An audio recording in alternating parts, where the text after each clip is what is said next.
Hello student. तो चलिए फिर स्टार्ट करते हैं नया टॉपिक। ठीक है, तो पिछली क्लासेस में मैं आपको किसके बारे में पढ़ा चुका हूँ, यूरोपीय यूनियन के बारे में और आसियान के बारे में और चीन के बारे में। ठीक है, इस क्लास में मैं आपको पढ़ाने जा रहा हूँ ब्रिक्स के बारे में। ब्रिक्स आपको अगर पता नहीं है तो 2020 और 21 का जो सिलेबस है वो चेंज हो चुका है।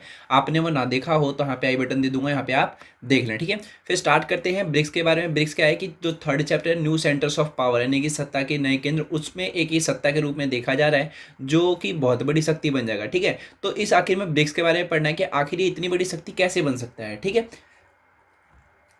चलिए फिर स्टार्ट करते हैं।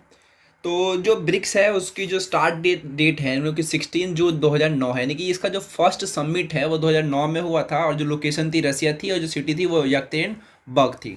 ठीक है, तो ये इसका फर्स्ट समिट है कब हुआ था, 16 जून 2009 में। कहाँ पे, रसिया में, और कौन सी सिटी में, यकतेरिनबर्ग में। अब इसके अलावा हमें जानना है कि आखिर ये ब्रिक्स है क्या। ठीक है, तो ब्रिक्स जो है वो रेफर करता है 5 कंट्रीज को, जिनमें 5 कंट्री आती है। B for Brazil, R for Russia, I for India, C for China, S for South Africa. ठीक है, तो ब्रिक्स की डेफिनेशन यही है कि ब्रिक्स क्या है, 5 देशों का समूह है। ठीक है, और जो ब्रिक है, पहले देखिए ये हम क्या पढ़ रहे हैं ब्रिक्स के बारे में, लेकिन जो जो ब्रिक्स है ना वो पहले ब्रिक था, यानी कि इसमें सिर्फ 4 ही देश थे। जो कि 2006 में जो फाउंडेड हुआ था ना तो वो भी रसिया में हुआ था, लेकिन उस समय कितने देश थे, सिर्फ 4 देश थे। 2009 में जब फर्स्ट समिट हुआ तो उसमें किसको जोड़ दिया गया था, साउथ अफ्रीका को। ठीक है, देखिए यहाँ पे लिखा है ना, BRIC turn into BRICS after the inclusion of South Africa in its first meeting in the year of 2009। ठीक है, तो 2006 में जो ब्रिक्स है वो सिर्फ ब्रिक था, यानी कि इसमें 4 कंट्री थी। कौन कौन सी, ब्राजील, रसिया, इंडिया और चाइना। लेकिन उस समय क्या था, इसकी मीटिंग मीटिंग नहीं हुई थी। तो उसकी जो फर्स्ट मीटिंग हुई थी कब, 2009 में।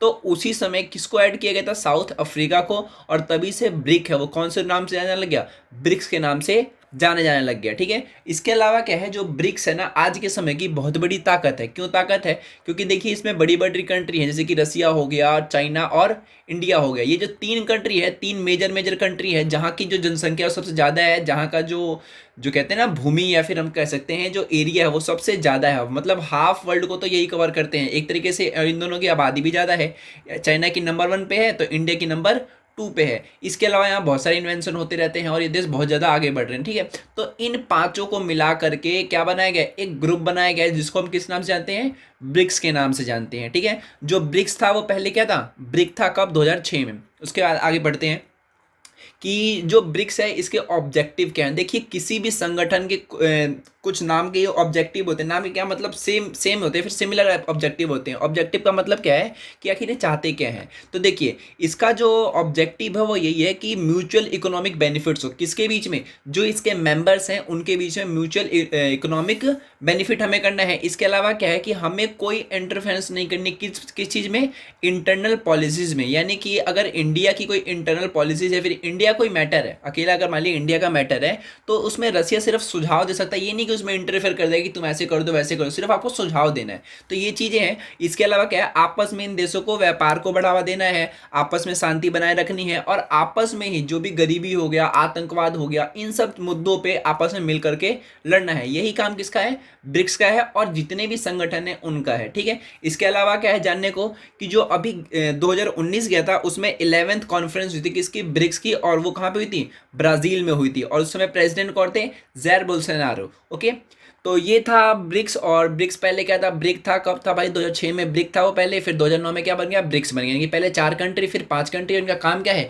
एक दूसरे की सहायता करना, एक दूसरे की इकोनॉमी को सही करना, गरीबी को सही करना। कहाँ पे, इन 5 देशों में। ठीक है, आपको एक ड्राइंग दिखाता हूँ, इससे आप समझ जाएंगे। ये ड्राइंग के हिसाब से आप समझिए कि ये जो 5 थे ना, ब्राजील, रसिया, इंडिया, चाइना और साउथ अफ्रीका, ये पांचों आपस में क्या कर रहे हैं, एक ही मतलब जो चीज़ें हैं ना उसको साझा कर रहे हैं। साझा मतलब एक दूसरे से चेंज कर रहे हैं। जैसे कि मान लो ब्राज़ील को पैसे की जरूरत है तो रसिया कर देगा, रसिया को पैसे की जरूरत है इंडिया कर सकता है। ऐसे मिलजुल करके इन देशों को आगे बढ़ना था। और अगर ये आगे बढ़ गए तो बहुत बड़ी शक्ति के रूप में जाने जाएंगे, और एक समय ऐसा आएगा कि इनके आगे कोई पावर नहीं टिक पाएगी। ठीक है, इसीलिए ब्रिक्स को बनाया गया था, ताकि इनका जो ट्रेड है वो अच्छा हो सके, जो इनकी इकोनॉमी है वो अच्छी हो सके, और बहुत बड़े बड़े इंस्टीट्यूशन या फिर इंडस्ट्री लगाई जा सके। कहाँ पे, इन 5 देशों में। ठीक है, तो 5 देशों को मिलकर के काम करना था, बहुत आगे जाना था, एक बहुत बड़ी सुपर पावर बननी थी। इसीलिए क्या किया गया था, ब्रिक्स का निर्माण किया गया था। ठीक है, तो ये था ब्रिक्स के बारे में। और आप मेरे चैनल पे आए तो प्लीज़ इस चैनल को सब्सक्राइब कर लीजिए, क्योंकि